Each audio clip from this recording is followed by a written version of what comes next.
क्यों और कहाँ स्त्री रूप में पूजे जाते हैं हनुमान जी? एक मंदिर ऐसा जहाँ भगवान हनुमान को पुरुष नहीं बल्कि स्त्री रूप में पूजा जाता है। क्यों? सुनकर हैरान रह गए ना? मगर ये सच है। आखिर वो कौन सा मंदिर है जहाँ हनुमान जी की स्त्री रूप में पूजा होती है और इसके पीछे का क्या रहस्य है?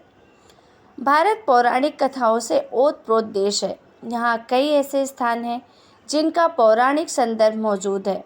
राम कथा एकमात्र ऐसा महाकाव्य है जिसकी उपस्थिति भारत ही नहीं विदेशों तक मानी जाती है।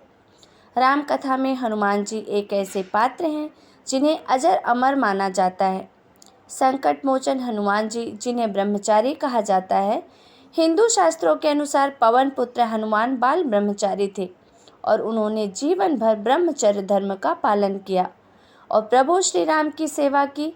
हालांकि कथाओं में भगवान हनुमान जी की शादी के भी प्रमाण मिलते हैं, लेकिन शादी के बाद भी वह ब्रह्मचारी के रूप में ही जाने जाते हैं। आपको जानकर आश्चर्य होगा, लेकिन दुनिया में एक मंदिर ऐसा भी है जहां हनुमान जी पुरुष नहीं बल्कि स्त्री वेश में नजर आते हैं। यह प्राचीन मंदिर बिलासपुर के पास है। हनुमान जी के स्त्री वेश में आने की ये कथा कोई 100-200 नहीं बल्कि 10,000 साल पुरानी मानी जाती है। छत्तीसगढ़ में मौजूद है यह अद्भुत मंदिर। भारत में हनुमान जी के कई प्रसिद्ध मंदिर हैं। सभी जानते हैं कि हनुमान जी बाल ब्रह्मचारी हैं, लेकिन छत्तीसगढ़ के इस मंदिर में हनुमान जी की पूजा स्त्री रूप में होती है। यह मंदिर छत्तीसगढ़ के बिलासपुर शहर से लगभग 25 किलोमीटर दूर रतनपुर में स्थित है। इस मंदिर में हनुमान जी को पुरुष नहीं स्त्री रूप में पूजा जाता है। इस अनोखे मंदिर की स्थापना के पीछे की पौराणिक कथा भी काफ़ी दिलचस्प है। गिरजाबंद स्थित हनुमान मंदिर सदियों से इस क्षेत्र में अस्तित्व में है। माना जाता है कि हनुमान जी की यह प्रतिमा 10,000 साल पुरानी है। हनुमान जी के स्त्री रूप मंदिर का निर्माण किसने करवाया था? किंवदंती है कि मंदिर का निर्माण पृथ्वी देवश नाम के राजा ने कराया था। राजा पृथ्वी देवश हनुमान जी के बहुत बड़े भक्त थे और उन्होंने कई सालों तक रतनपुर पर शासन किया था। माना जाता है कि वह कुष्ठ रोग से पीड़ित थे। काफ़ी इलाज के बावजूद उन्हें इस रोग से मुक्ति नहीं मिली। परिणाम स्वरूप राजा हीन भावना के शिकार हो गए और वो अक्सर सोचते कि इस रोग के रहते ना मैं किसी को स्पर्श कर सकता हूँ और ना किसी के साथ भ्रमण कर सकता हूँ। इस त्रास भरे जीवन से मर जाना ही अच्छा है। सोचते सोचते राजा को नींद आ गई। राजा ने सपने में देखा कि संकट मोचन हनुमान जी उनके सामने देवी के वेश में होते हुए भी लंगूर रूप में थे। उनके एक हाथ में लड्डू से भरी थाली और दूसरे हाथ में राम मुद्रा अंकित थी। कानों में भव्य कुंडल, माथे पर सुंदर मुकुट माला, अष्ट श्रृंगार से युक्त हनुमान जी की दिव्य मंगलमय मूर्ति राजा से कहा, राजन, मैं तुमसे प्रसन्न हूँ। तुम्हारा कष्ट अवश्य दूर होगा। तुम मंदिर का निर्माण करवाकर उसमें मुझे स्थापित करो। मंदिर के पीछे तालाब खुदवाकर उसमें स्नान करो और मेरी विधिवत पूजा करो। इससे तुम्हारा कुष्ठ रोग का नाश हो जाएगा। सपने में मिले आदेश पर राजा ने विद्वानों से सलाह कर गिरजाबंद में मंदिर बनवाया। जब मंदिर पूरा हुआ तो राजा ने सोचा कि मूर्ति कहाँ से लाई जाए। एक रात स्वप्न में फिर हनुमान जी आए और कहा, माँ महामाया के कुंड में मेरी मूर्ति रखी हुई है। उसी कुंड से मूर्ति को यहाँ लाकर मंदिर में स्थापित करवाओ। दूसरे दिन राजा अपने परिजनों और पुरोहितों के साथ देवी महामाया के दरबार में गए। वहाँ राजा व उनके साथ गए लोगों ने कुंड में मूर्ति की तलाश की, पर उन्हें मूर्ति नहीं मिली। हताश होकर राजा महल में लौट आए। संध्या आरती पूजन कर विश्राम करने लगे। मन बेचैन था कि हनुमान जी ने दर्शन देकर कुंड से मूर्ति लाकर मंदिर में स्थापित करने को कहा है और कुंड में मूर्ति नहीं मिली।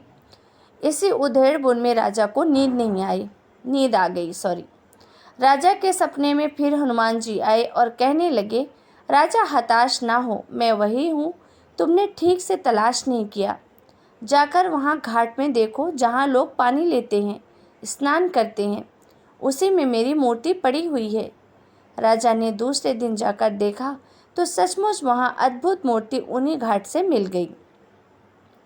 ये वही मूर्ति थी जिसे राजा ने स्वप्न में देखा था। अष्ट श्रृंगार से युक्त मूर्ति के बाएं कंधे पर श्री रामलला और दाएं पर अनुज लक्ष्मण के स्वरूप विराजमान। दोनों पैरों में निशाचर को दबाए हुए इस अद्भुत मूर्ति को देखकर राजा मन ही मन बड़े प्रसन्न हुए। फिर विधि विधान पूर्वक मूर्ति मंदिर में लाकर प्रतिष्ठित कर दी और मंदिर के पीछे तालाब खुदवा, जिसका नाम गिरजाबंध रख दिया। मनवांछित फल पाकर राजा ने हनुमान जी से वरदान मांगा कि हे प्रभु, जो यहाँ दर्शन करने को आए उसके सभी मनोरथ सफल हों। इस तरह राजा पृथ्वी देवस द्वारा बनवाया गया यह मंदिर भक्तों के कष्ट निवारण का केंद्र हो गया। आज भी यहाँ कुष्ठ रोग से पीड़ित लोग आते हैं और कुंड में डुबकी लगाते हैं। कहा जाता है कि दक्षिणमुखी हनुमान जी की मूर्ति में पाताल लोक का चित्रण है। रावण के पुत्र रावण का संहार करते हुए उनके बाएं पैर के नीचे अहिरावण और दाएं पैर के नीचे कसाई दबा है। हनुमान जी के कंधों पर भगवान राम और लक्ष्मण को बैठाया है। एक हाथ में माला और दूसरे हाथ में लड्डू से भरी थाली है। पौराणिक कथा यह प्रसंग लंका कांड का है। हनुमान जी ने पंचमुखी अवतार लेकर श्री राम और लक्ष्मण को अहिरावण से मुक्त कराया था। इस संबंध में प्रचलित कथा के अनुसार त्रेता युग में श्री राम और रावण के बीच युद्ध हो रहा था। श्री राम के बाणों से रावण की सेना खत्म हो रही थी।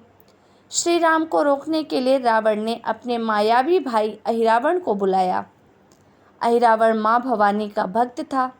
उसने अपनी साधना का उपयोग करते हुए श्री राम और लक्ष्मण सहित पूरी वानर सेना को एक साथ बेहोश कर दिया था।